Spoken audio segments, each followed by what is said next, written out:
제가 아는 어떤 목사님이 아버님께서 교통사고를 당하셨어요. 언덕길에서 마주오는 차와 정면으로 이렇게 충돌을 했습니다. 그런데 상대방 차는 별로 망가지지도 않고 또 다치지도 않았는데 이 아버님께서는 차도 폐차를 시켰고 그 다음에 아버님 자신도 척추가 부러지는 그런 엄청난 부상을 당했습니다. 그리고 어떻게 됐겠어요? 기절을 했으니까 그 상황을 잊어버렸겠죠. 모르겠죠. 어떻게 된 건지. 그래서 이 교통사고 처리를 하는데 마침 그 자리가 CCTV에도 나오지 않고 다른 차들도 지나가지도 않고 이 차에도 블랙박스가 없고 양쪽 차에 다 그렇게 되는 바람에 분명히 이 상대방 차가 중앙선을 넘어와서 충돌을 한 건데 이 목사님 아버님께서 가해자가 되어버렸습니다. 그래서 억대의 위로금까지 이렇게 합의금까지 물어주는 아주 억울한 일을 당했다고 합니다. 지금은 그런 플래카드들이 별로 안 보여요. 왜냐하면 자동차들마다 이런 블랙박스가 많이 일반화가 되었기 때문에 보이지 않습니다. 그런데 가끔가다 길에 이렇게 보면 어떤 코너라든가 눈에 잘 띄는 곳에 보면 플래카드를 길게 걸어 놓지요. 그리고 거기다 뭐라고 써 놓습니까? 몇 월 며칠 몇 시에 무슨 색 승용차와 오토바이 혹은 여러 가지 혹은 이제 건너가는 보행자와의 충돌 사고를 목격하신 분을 찾습니다.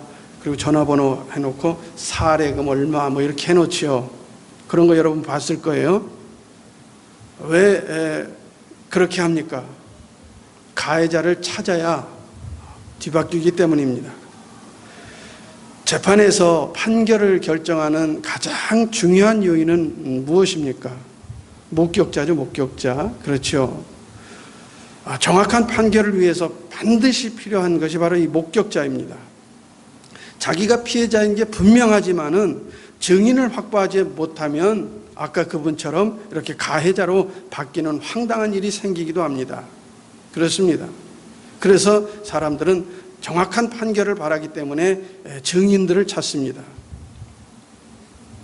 어쩌면 본인이 피해자임에도 불구하고 가해자로 조서가 꾸며져 있는지도 모릅니다. 얼마나 억울할까요, 여러분? 피해를 당한 것만도 얼마나 고통스러운 일입니까? 그런데 거기다가 가해자로까지 되어 있다면 이건 육체적으로 정신적으로 충격이 보통이 아닐 것입니다. 그렇습니다. 이런 상황에서 이 피해자에게 필요한 것은 무엇입니까? 오직 목격자입니다. 왜요? 아까 얘기했듯이 목격자가 나타나기만 하면 순식간에 전세는 역전이 되고 맙니다. 누명도 벗고 보상도 받고 마음의 짐도 벗어버리고 그렇습니다. 만약 여러분이 이 사고의 증인이라고 생각해 보세요. 애타게 찾는 피해자의 이 가슴 아픈 사연을 어떻게 하실까요? 그대로 묵과하겠습니까? 아니면 가서 증언을 해 주겠습니까? 많은 사람들이 묵과를 하고 넘어갑니다. 왜 그래요? 귀찮으니까. 그렇죠. 귀찮으니까. 여러분도 그렇게 하시겠습니까? 조금 귀찮다고 해서 끝까지 모른 척 하시겠습니까? 아니면 목격한 그대로의 진실을 밝히겠습니까? 제가 전에 사도행전을 시작하면서 여러분에게 말씀드렸어요. 사도행전 제 설교가 맡겨지면 사도행전을 살펴보겠다. 근데 이제 오후 시간에 왜 다른 걸 하느냐? 목사님 흉내를 좀 내느라 그래요. 너무 또 사도행전만 하면 또 그러니까 연이어서 하면 그러니까 목사님 흉내를 내서 다른데 구약도 좀 살펴보고 이렇게 하려고 합니다. 이 사도행전을 시작하면서 사실 사도행전의 전체 주제는 증인을 찾습니다입니다. 사실 그렇습니다. 현수막으로 눈에 붙여놓지는 않았을지라도 여러분 그렇게 붙어 있다고 생각들을 하시길 바랍니다. 이 현수막은 성도만 볼 수 있고 성령의 요구에 민감하게 반응하는 사람만 볼 수 있는 영적인 현수막이기 때문입니다. 현수막을 붙이신 분이 누구실까요? 주님이십니다. 누구에 대한 증인을 찾습니까? 오늘 본문의 8절 끝에 보니까 누구에 대한 증인이라 그랬어요? 8절 끝에 누구 증인? 그렇죠. 내 증인. 한글을 다 읽으시니까 내 증인은 알 거예요. 내 증인. 그럼 내 증인은 누구의 증인입니까? 그렇죠. 예수 그리스도의 증인입니다. 사실 이 말씀은요, 예수님이 승천하시기 직전에 제자들에게 마지막으로 남기는 그런 말씀입니다. 예수님의 증인, 내 증인이 되거라 라고 말씀을 하시면서 이제 주님은 하늘로 올려가시지요. 그렇습니다.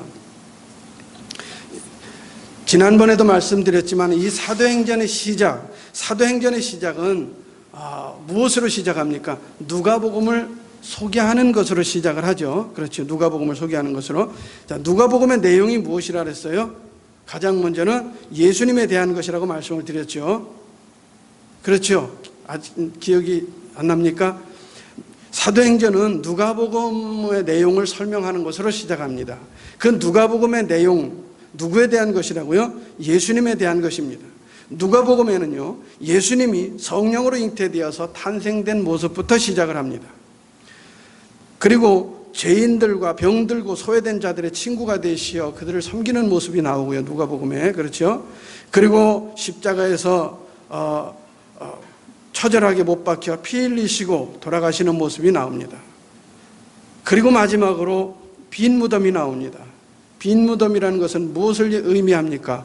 부활하셨다는 것을 의미하시죠. 이러한 것들이 나옵니다. 이러한 것들을 설명한 이유가 무엇일까요? 너희 중에 누가 내 증인인가?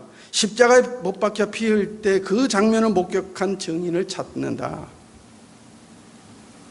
빈 무덤의 증인, 즉 죽은 지 사흘 만에 살아나서 부활의 현장을 목격한 증인을 찾는다.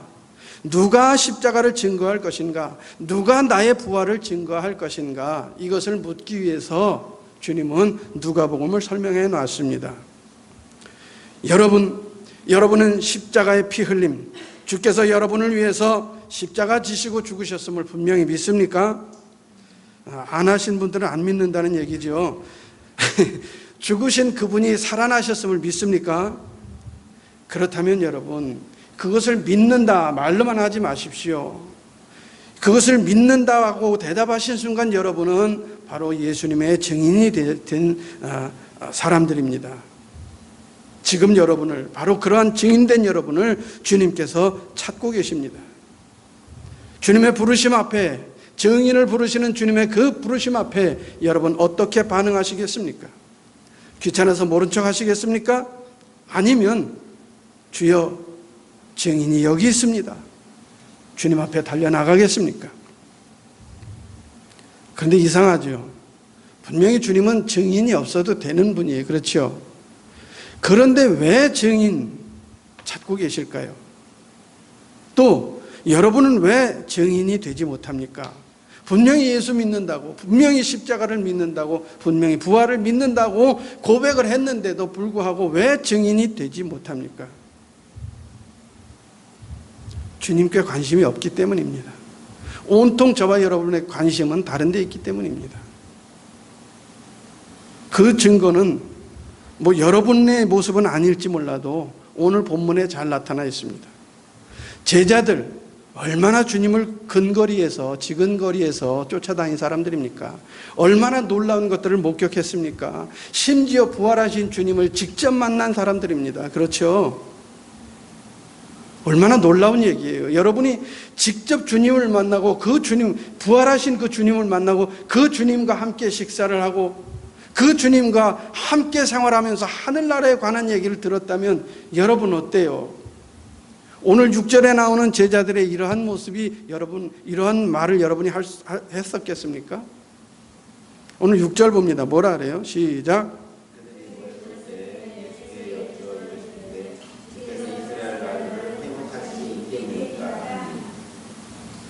읽는 사람은 있고 안 읽는 사람은 안 있고 그러지 맙시다. 한 목소리로 합심해도 우리 주아름교회 작은 인원으로 뭔가를 이룰까 말까인데 분열되면 안 되지요. 파당을 싫어하십니다. 주님은 1장 4절에서 5절에 이런 말씀이 있습니다. 예루살렘을 떠나지 말고 기다려라. 그러면 어떻게 하리라? 성령이 임하리라. 그렇죠. 성령 세례를 받으리라. 이렇게 말씀하셨습니다. 그런데 뜬금없이 제자들이 뭐라 그래요? 오늘 지금 읽은 말씀에서 이스라엘 회복될 때가 바로 지금입니까? 아니면 언제 회복시켜 줍니까? 뜬금없는 대답이 나오는 거예요. 지금 주님은 성령 세례를 말씀하시는데 제자들은 지금 얼토당토않게 이스라엘의 회복을 이야기하고 있습니다.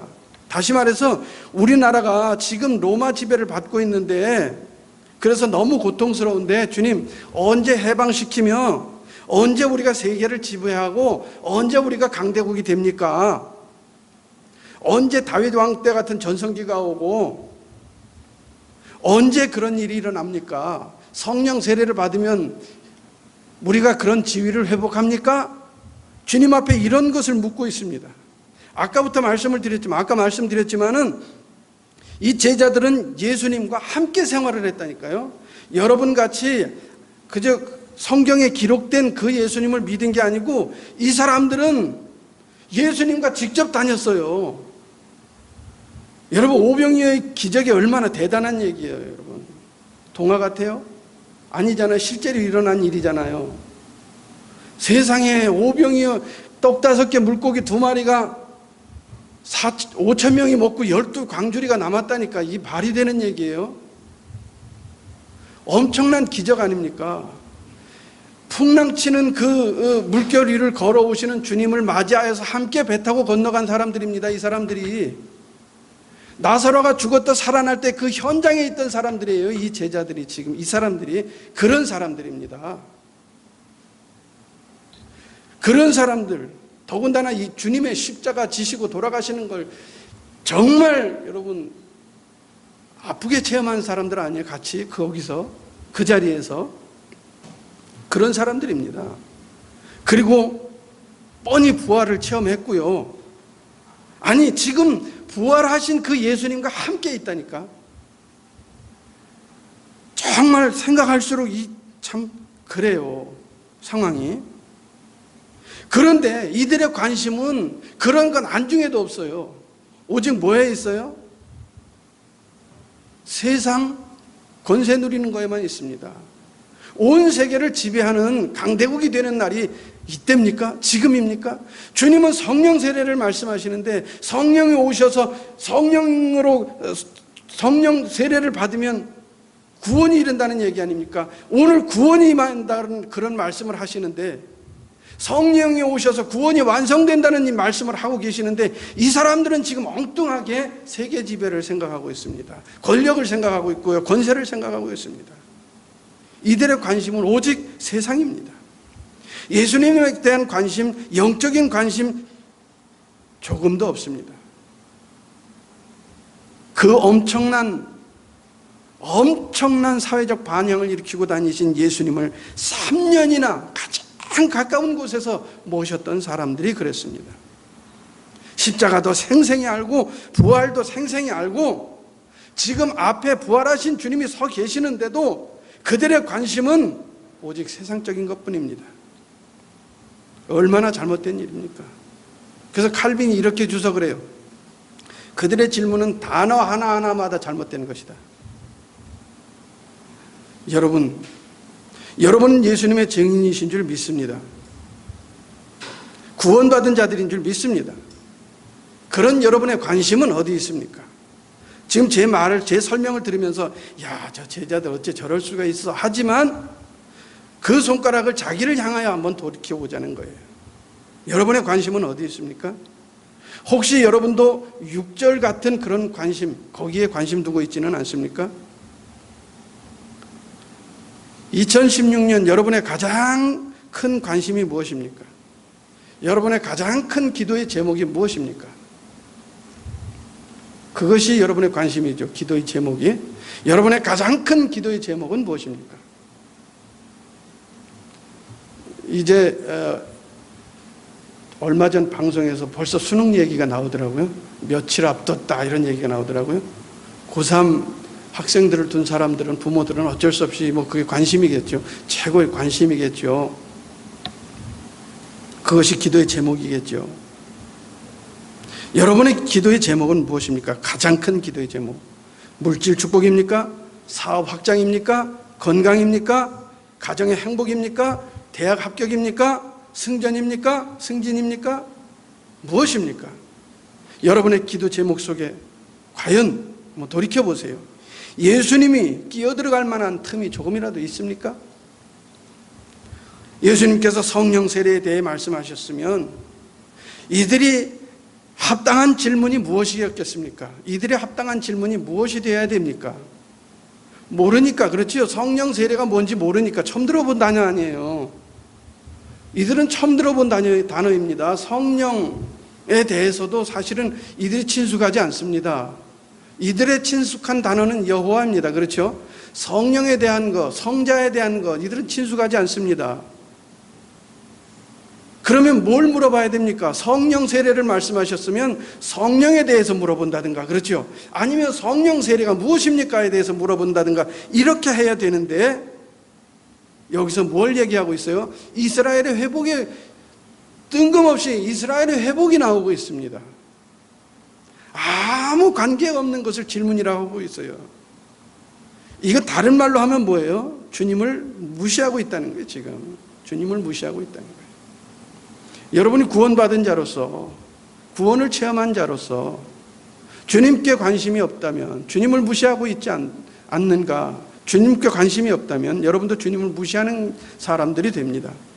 주님을 무시하고 있는다면 여러분도 이와 똑같은 질문을 하는 사람들이 될 수밖에 없음을 인정하시길 바랍니다.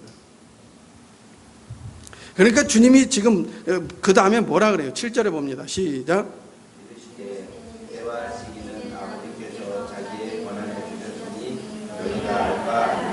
자, 예수님이시니까 점잖게 이렇게 말씀하시지, 저 같으면 뭐라 그랬겠어요?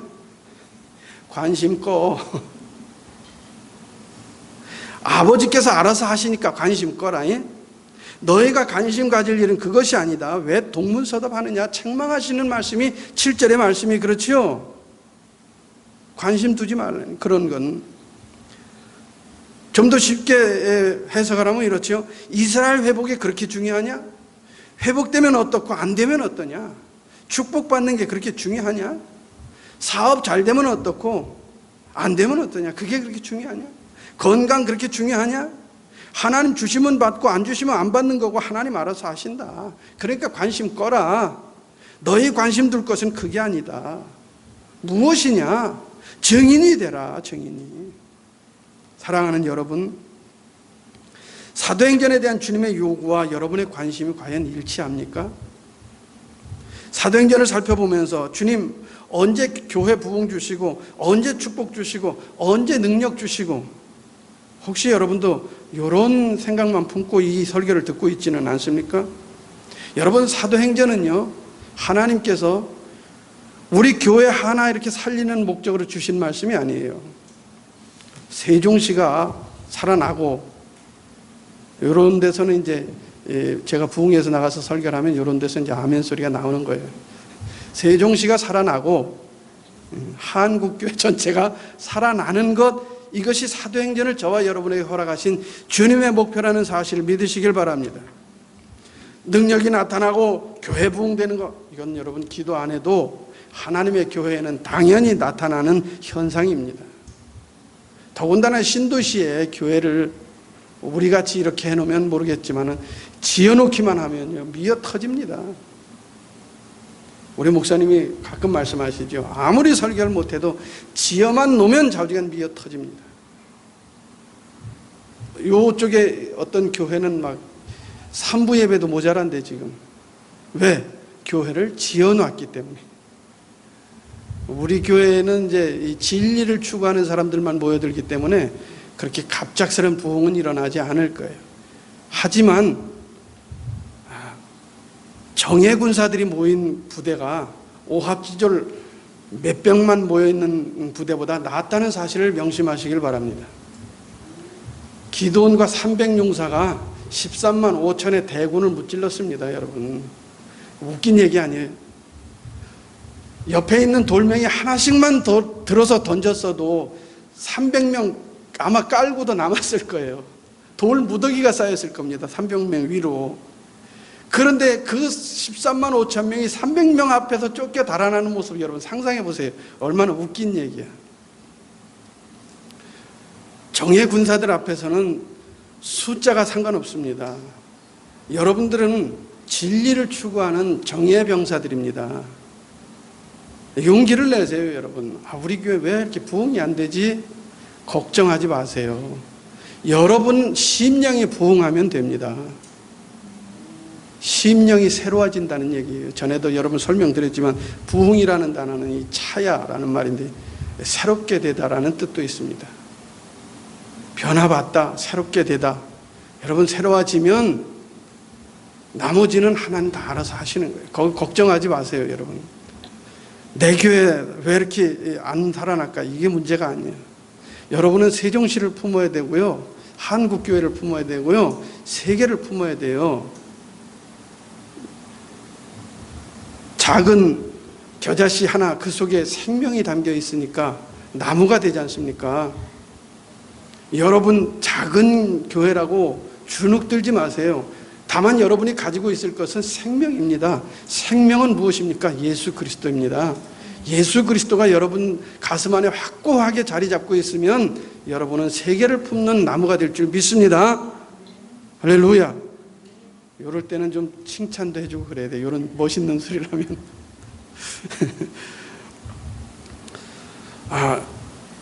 교회가 부흥된다. 뭐 여기서 끝나서는 안 됩니다. 내가 죽고 내 교회가 죽어서 이웃이 살고 다른 교회가 산다면 나를 희생할 수 있다. 이런 자세를 품어야 됩니다. 여러분에게 주님께서 실질적으로 요구하는 것은 바로 이러한 자세입니다. 믿습니까? 이게 주님의 관심사예요. 오늘 주님의 관심은 그런 지역적인 것에 있지 않습니다. 뭐 나라를 회복함이 이때입니까? 뭐 이런 지역적인 것에 있지 않습니다. 오늘 주님의 관심은 무엇인 줄 아세요? 8절입니다. 8절 읽어봅니다.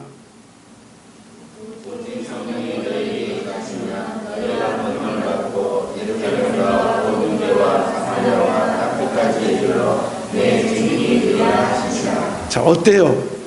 이렇게 자꾸 읽으라니까 졸다가 깨다가 그러죠. 예? 그 깨어있는 때가 더 많죠. 이게 참 좋은 것 같아. 그래서 자꾸 읽히는 거예요. 자, 8절은 여러분들이 뭐 다 외우는 말씀이에요. 그렇죠? 굳이 책을 안 보고 해도 여러분은 아는 말씀입니다. 이 8절을 요약하면 딱 두 개입니다. 오직과 증인입니다. only와 witness. 증인입니다. 다른 것에 신경 쓰지 말고 오직 내 증인되는 일에만, 오로지 증인만 되어라. 성령 받았느냐? 구원 받았느냐? 능력 받았느냐? 그러면 뭐하라? 오로지 뭐 되라? 증인이 되라. 그 일에만 힘써라.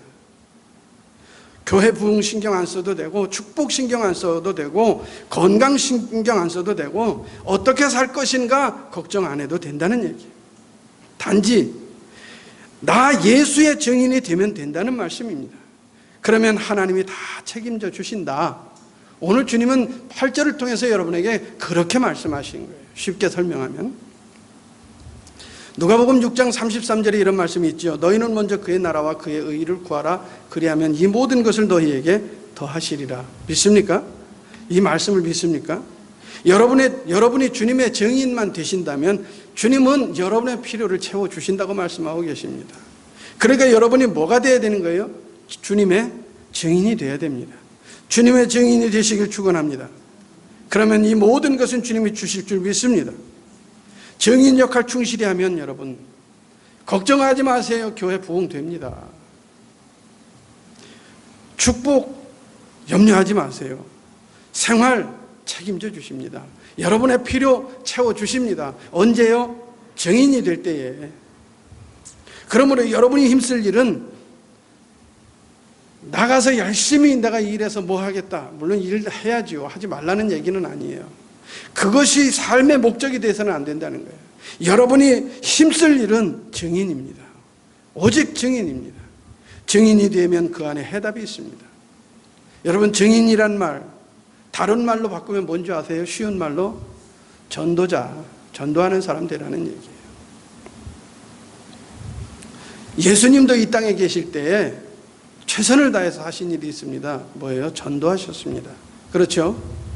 마가복음 1장 38절로 39절에 이런 말씀이 있습니다. 이르시되 우리가 다른 가까운 마을들로 가자. 거기서도 전도하리니, 뭐 하리니? 전도하리니 내가 이를 위하여 왔노라 하시고 이에 온 갈릴리에 다니시며 그들의 여러 회당에서 전도하시고, 뭐 하시고? 전도하시고 귀신들을 내어 쫓으시더라. 예수께서 이 땅에 오신 이유가 바로 전도하기 위해서였습니다. 첫 사역이 무엇이었습니까? 회개하라, 천국이 가까웠느니라. 그렇죠? 주님의 첫 사역이었습니다. 전도로 시작해서 전도로 끝을 맺으신 분이 예수님이십니다. 그렇습니다. 이처럼 전도로 주님은 시작하셨고 끝을 맺으셨습니다. 이후에 예수님의 사역은 모두 다 전도와 연결되었습니다. 그리고 십자가에 못 박혀서 공생애를 마치시면서 숨을 거두신 순간 주님께서 뭐라 하세요? 다 이루었노라. 구원을 이루었다는 뜻이지요. 전도는 곧 구원입니다. 부활하신 뒤 승천하시면서도 당부하신 말씀이 무엇입니까? 전도자가 되어라. 내 증인이 되어라. 그렇죠? 나에 대해 전도하라. 이렇게 명령하시고 승천하셨습니다. 예수 그리스도의 알파와 오메가는 전도였습니다. 세례 요한이 사역을 시작하면서 첫 번째로 선포한 말씀 무엇인 줄 아십니까? 회개하라, 천국이 가까웠느니라. 전도였습니다. 12 제자들이 둘씩 짝지어 나갑니다. 주님이 파송하실 때 그들이 외친 말씀이 무엇인 줄 아십니까? 회개하라, 천국이 가까웠느니라. 사도행전이 기록된 이유도 마찬가지예요. 거기에 무슨 제자들의 어떤 행정만 기록한 것이 아니고 제자들의 전도행전을 기록해 놓은 게 이 사도행전입니다. 사도행전 하니까 모든 사도들의 모든 행적을 기록한 책인 줄 착각하는데 그렇지 않습니다. 몇몇 사도들의 몇몇 행적을 기록한 책이 사도행전입니다. 그러니까 이 영어 제목이 맞아요. 어떤 의미에서는. 자, 사도행전이 기록된 이유, 복음 전파하여 세계 복음화를 이루는, 세계를 향하여 복음 들고 나아가는 거기에 있습니다. 한마디로 말하면 전도지요. 바울 사도가 죽기를 각오하고 로마에 들어갔습니다. 그 이유가 무엇입니까? 전도하여 로마 복음화를 이루겠다는 것이죠. 오순절날 성령이 임합니다. 성령이 임하고 나서 제자들이 제일 먼저 외친 외침이 무엇인 줄 아십니까? 사도행전 2장 38절에 뭐라고 하는지 아세요? 회개하고 뭐하라? 예수를 믿으라. 회개하고 예수를 믿으라. 그렇죠? 예수님의 관심은 처음부터 끝까지 전도였습니다. 세례 요한의 관심도 전도였고요. 사도행전의 주인공이신 성령님의 관심도 역시 전도입니다. 바울의 관심도 전도였습니다. 그렇다면 오늘 사는 여러분, 이 말씀을 배우는 여러분, 여러분의 관심은 무엇입니까? 아직도 좀 더 좋은 집, 좀 더 번창, 여러분의 관심이 아직도 거기 있습니까? 전도에 관심 없는 사람은 가짜 성도입니다. 전도에 관심 없는 교회도 가짜 교회입니다. 왜요? 왜 그렇습니까? 나는 주님이 피 흘려 대신 죽어주셨기 때문에 살아나는 것입니다. 믿습니까? 그런데 나 위에 죽으신 주님께서 내 증인이 되어야 된다 하고 부탁하시고 명령하시는데 그 부탁, 그 명령에 불순종하는 사람이 진짜 예수 믿는 사람 맞습니까? 죽음으로 교회를 세우셨습니다. 그렇죠. 주님은 죽으심으로 교회를 세우셨어요. 그런데 그렇게 세움을 받은 교회를 향하여 주님께서 명령하십니다. 땅끝까지 복음을 전해라. 그런데 그 명령은 관심에도 없고 그저 교회만 확장시키는 일에만 몰두해 있다면 그게 정말 주님의 교회입니까? 선교 그러면 대단히 큰 교회만 하는 줄 알아요. 그래도 여러분이 섬기는 이 주아름 교회는 대단한 것이요. 아무리 없어도 선교한다는 거예요. 참 대단합니다. 저는 아직 꿈에도 못 꿔봤어요. 아직 선교 못 해봤습니다. 물론 개별적으로 이렇게 제가 선교를 몇 교회에 이렇게 해본 적은 있어요. 그런데 꾸준하게 선교헌금을 보낸 적은 없습니다. 그런데 여기 와서 이 대단하다고 느낀 게 그겁니다. 교회 재정이 자립도 못하면서 선교를 하고 있다는 건 정말 대단한 일. 여러분, 교회는 웬만한 교회보다 나은 교회예요. 조그맣다고 해서 사람 몇 명 안 된다고 해서 여기 많아요. 여기 지금 뭐 사람이 많아. 여기 올 사람들 봐봐. 내가 보기엔 한 800명은 모여 800명이면 세 교회로 나눠야 되겠구나. 어쨌든 많이 앉아 있어요. 작은 교회 아닙니다. 자, 그렇습니다. 땅끝까지 복음 전하라 명령을 받은 교회라면 마땅히 그 명령을 지켜야 됩니다. 큰 교회든 작은 교회든 이제 세운 교회든 100년이 넘은 교회든 마땅히 해야 될 것은 선교입니다. 선교사를 파송하는 것만 선교하는 건 줄 알아요. 선교사로 나가서 거기서 뭐 하는 것만 선교인 줄 알아요. 그렇지 않습니다. 선교사를 보내는 것도 선교고요. 또 선교비로 후원하는 것도 선교고요. 그들을 위해서 기도하는 것도 선교고요. 그러니까 얼마든지 여러분 선교에 동참할 수 있습니다.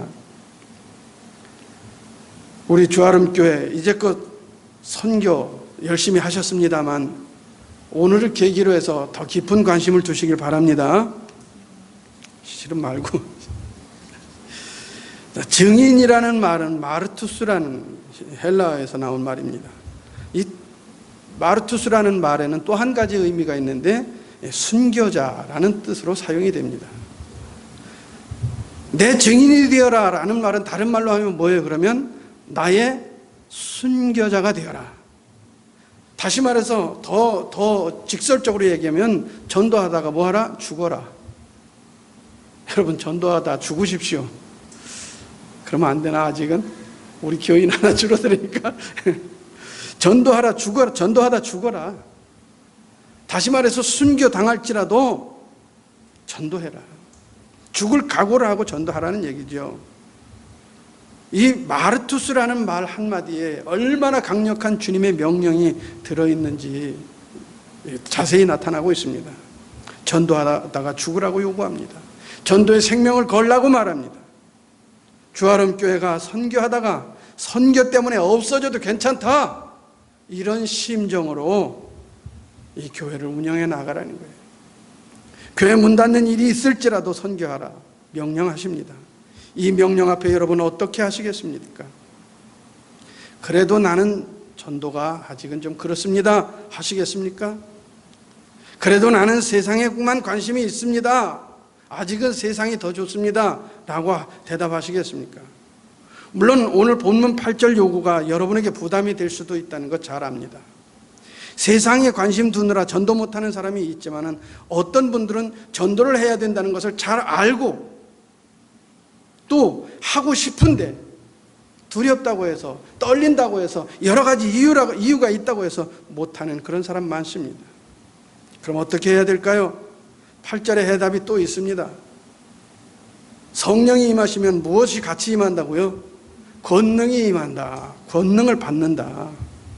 권능 받는다. 다시 말해서 여러분 성령이 임했습니까? 여러분에게? 여러분은 성령 받았습니까? 성령 받았느냐고 물어보면 사람들은 성령 충만한 것을 생각을 합니다. 성령 받은 거하고 성령 충만한 것은 다릅니다, 여러분. 성령 받았다는 것은 무엇을 얘기한다 그랬어요? 지난번에 5장 4절 5절 할 때 말씀드린 것 같은데, 성령을 받았다는 건 뭐예요? 성령 세례를 받았다는 거, 구원을 받았다는 얘기죠. 여러분 구원 받았습니까? 어떤 사람은 여기에서 헷갈려. 벌써 구원 받았나? 내가 구원 받았나? 내가 구원 받으려면 아직 모르는 것 같아. 뭘 보고? 자기 하는 행동을 보고, 자기가 나가서 사는 모습을 보고 나는 구원 못 받은 것 같아, 이래. 그럼 왜 구원 못 받았느냐고 물어보면 뭐라는지 아세요? 이렇게 죄가 많은데 자, 또 그럼 다시 물어봅시다. 도대체 얼마나 선해야 구원받아요? 얼만큼 선하면 구원받을까요? 구원받는 건 선한 거하고 상관이 없어요. 착한 일을 얼마나 많이 하면 구원을 받을까? 상관없습니다. 구원은 전적으로 하나님이 베푸시는 은혜예요. 여러분들이 하나님을 아버지로 부를 수 있다는 것 자체가 벌써 구원받았다는 증거예요. 여러분 구원 받았습니까? 그 세례 받은 거라니까. 여러분 세례 받았다니까요. 세례 받은 사람은 어떤 사람인 줄 아세요? 권능을 함께 받은 사람입니다. 무슨 병을 고쳐야 귀신을 쫓아내야 권능을 받은 게 아니에요. 여러분이 구원 받았으면 여러분은 권능을 받은 사람들입니다. 그렇기 때문에 여러분은 얼마든지 담대한 전도자들이 될 자격이 있는 사람들이에요. 여러분은 모두 다 능력을 받은 사람들입니다. 그렇다면 능력 받았으면 어떻게 해야 합니까? 이제 나가서 전도해야 될 줄 믿습니다. 아직 능력 받은 것이 확실하지 못하다면 그 밑으로 쭉 내려가서 14절에 있는 대로 한번 해보세요. 확신이 올 것입니다. 나는 능력받은 사람이다. 여자들과 예수의 어머니와 마리아와 예수의 아우들과 더불어 마음을 같이하여 오로지 뭐였다? 기도에 힘썼다. 그랬더니 성령이 임하는 역사가 나타났죠. 여러분 그리하면 능력이 여러분에게 임했다는 확신이 들 것이에요. 힘 있는 말씀과 능력의 기도가 합쳐지면 정말 엄청난 역사가 나타나리라고 믿습니다. 어떤 능력이 외적으로 나타나지 않아서 그렇지 여러분에게는 이미 능력이 임해 있습니다. 그럼 그 능력 가지고 뭐 해야 돼요? 나가서 세상을 부셔야지요. 세상을 부시라고 해서 해머 들고 쫓아다니면서 부시라는 얘기가 아니고 세상의 죄성을 하나님을 대적하는 그 대적을 물리치라는 얘기죠. 여러분은 할 수 있습니다. 능력이 뭐예요? 능력. 여기서 이제 능력 이야기를 하면 사람들은 거기서부터 헷갈리기 시작합니다. 능력이 뭘까요? 막 기적이 나타나는 거, 병 고치는 거, 막 귀신 쫓아내고 막 무슨 독을 마실지라도 해를 받지 아니하는 것, 이게 능력인 줄 압니다. 물론 그것도 능력 범위에 속해 있죠. 그러나 거기에 한정시켜서는 안 됩니다. 능력이 무엇입니까? 하나님 앞에 나를 굴복시키는 게 능력입니다. 믿습니까? 여러분 욕심만 차리는 이 세상입니다. 세상은. 이 세상은 그래요. 욕심만 차립니다. 자기 욕심만. 그렇죠? 그런 세상에서 내 욕심이 아닌 이웃을 위해서 희생할 수 있는 것, 이게 능력인 줄 믿습니다. 원수를 용서해 주는 것, 능력인 줄 믿습니다. 순교길을 가면서도 찬송할 수 있는 것, 이 능력인 줄 믿습니다. 그런 의미에서 본다면 여러분 능력이 있어요, 없어요? 있잖아요. 여러분 능력이 있잖아요. 순교길을 갈지라도 여러분 찬송할 수 있잖아요, 여러분. 모진 아픔을 당해도 여러분 감사할 수 있잖아요. 갑자기 위장에 탈이 나도 감사할 수 있잖아요. 아는 사람은 웃을 수 있는 거야. 갑자기 뱃속에 탈이 나서 병원에 입원을 하는 바람에 교회를 못 와도 감사할 수 있잖아요. 이 능력이라니까 이게.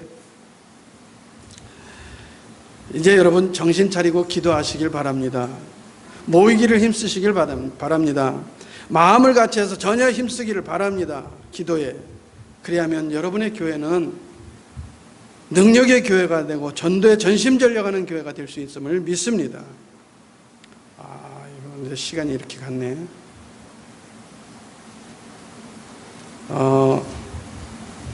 어차피 제게 맡겨진 시간이니까 조금만 한 1분만 더 하겠습니다. 누구 1분? 내 1분. 저는 원래 설교를 한 3분밖에 안 해요. 누구 3분? 내 3분. 3분밖에 안 해요. 자, 자, 8절에 보시면 이제 전도의 순서가 나옵니다. 예루살렘, 온 유대, 그리고 사마리아 땅끝, 이렇게 전도의 순서가 나오죠. 전도는 어디부터 하느냐? 가장 먼 곳부터 하려고 애쓰지 마십시오. 여러분 주변 가까운 곳에서부터 시작하면 됩니다. 다시 말해서 시작하는 게 문제지, 저도 그렇고 여러분도 그렇고 전도하면 뭐부터 생각합니까? 열매부터 생각해요. 수많은 사람들이 구름처럼 몰려오는 이것부터 생각을 하는 게 문제예요. 뭐부터 해야 되느냐? 시작부터 해야 되는 거예요. 시작부터.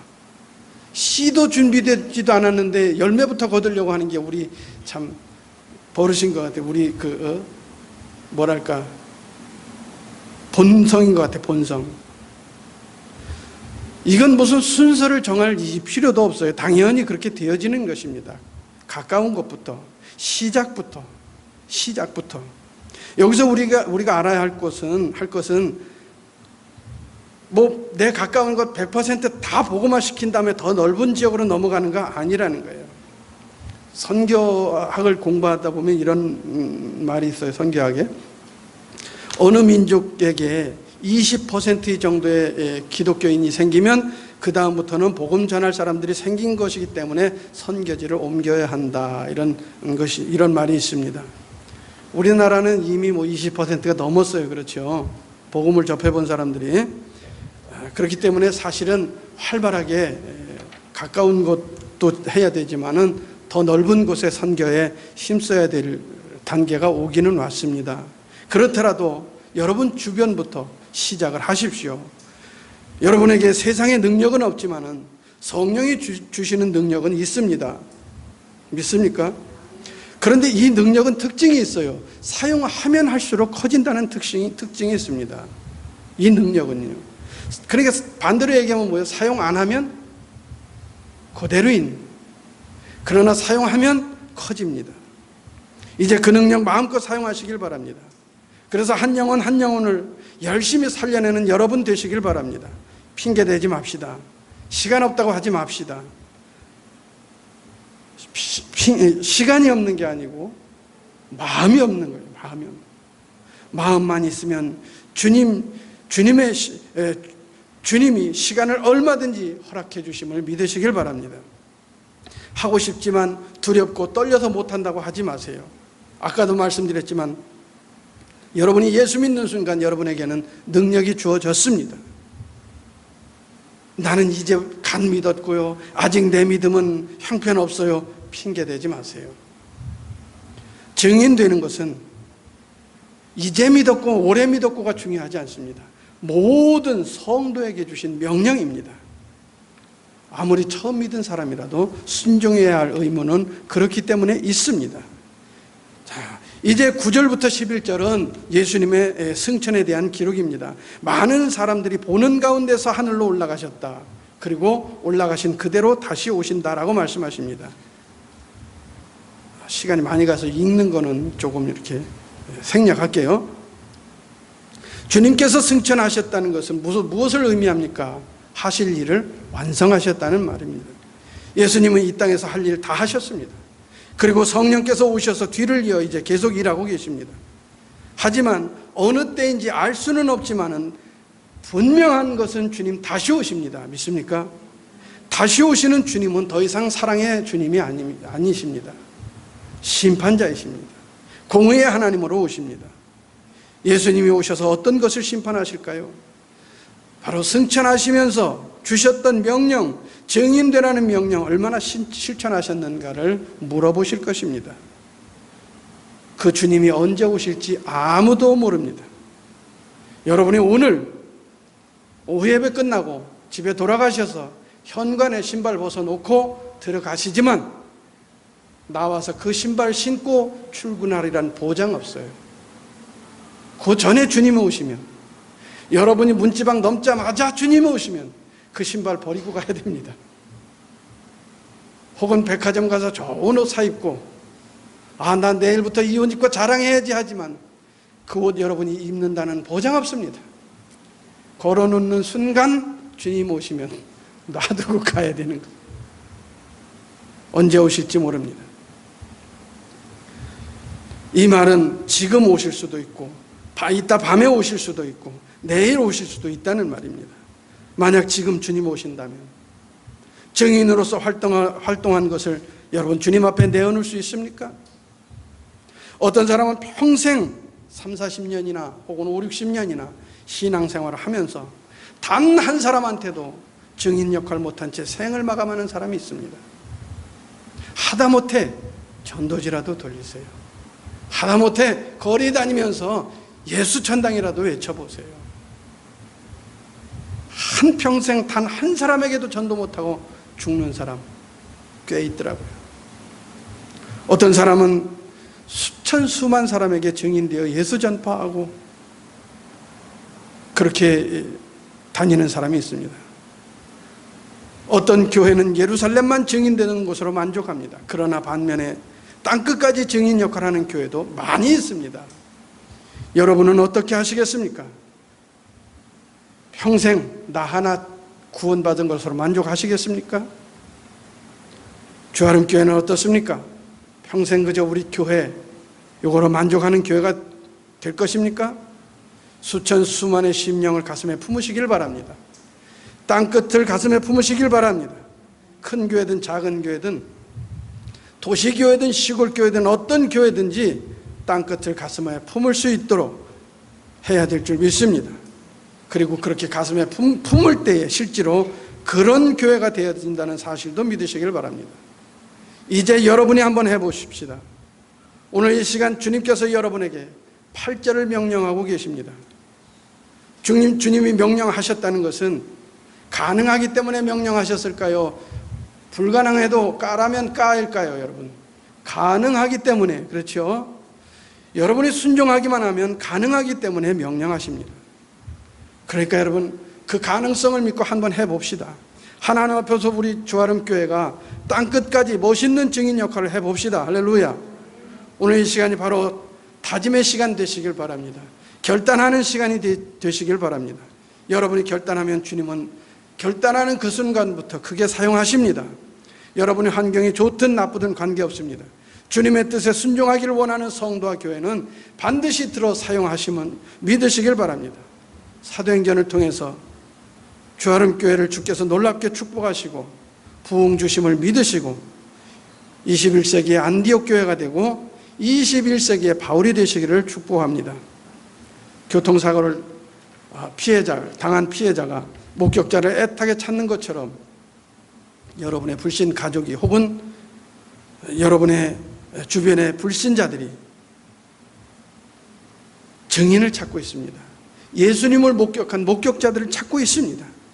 북한 땅이, 저 중국이, 저 아프리카가, 저 동남아시아가 여러분을 찾고 있습니다. 왜 여러분을 찾아요? 여러분의 목격자이기 때문입니다. 무슨 목격자예요? 예수 그리스도의 목격자이기 때문입니다. 주께서 애타는 심정으로 또 간절하게 바로 이 같은 목격자들을 찾고 계십니다. 여러분 중에 누가 예수님의 증인이 되시렵니까? 오늘 주님이 여러분을 향해 묻습니다. 내가 누구를 보낼까? 이사야처럼 여러분 대답하시길 바랍니다. 주여 내가 여기 있사오니 나를 보내소서. 할렐루야. 주여 우리 주하름 교회가 여기 있사오니 우리 교회를 보내주시옵소서. 주님 앞에 이렇게 대답하고 즐겁고 또 확신 있게 증인의 역할 잘 감당하는 여러분과 주하름 교회가 되어주시기를 주님의 이름으로 축원합니다. 기도합니다. 하나님 아버지 고맙습니다. 주님의 십자가 사건, 주님의 부활의 사건, 목격한 목격자를 애타게 찾고 있는 주님과 저 안 믿는 많은 사람들 앞에 우리 이 사실을 들은 주하름 교회 또 이 무리들 무엇이라고 대답해야 될까요, 주님? 내가 여기 있사오니 나를 보내소서. 대답할 수 있는 무리들이 되게 하여 주옵소서. 이 시대가 우리를 부르고 이 나라가 우리를 부르고 세계가 우리를 부르고 있는데 아직도 여러 가지 핑계를 대면서 이것 때문에 못하고 저것 때문에 못합니다 하고 있었던 우리의 이 모습 용서하여 주옵소서. 이제 내가 가겠습니다. 주님 도와주시옵소서. 우리가 가겠습니다. 주님 능력으로 함께하여 주옵소서. 우리 주아름교회와 성도들이 주님 앞에 쓰임받을 줄 믿사옵고 예수님의 이름으로 기도하옵나이다. 아멘.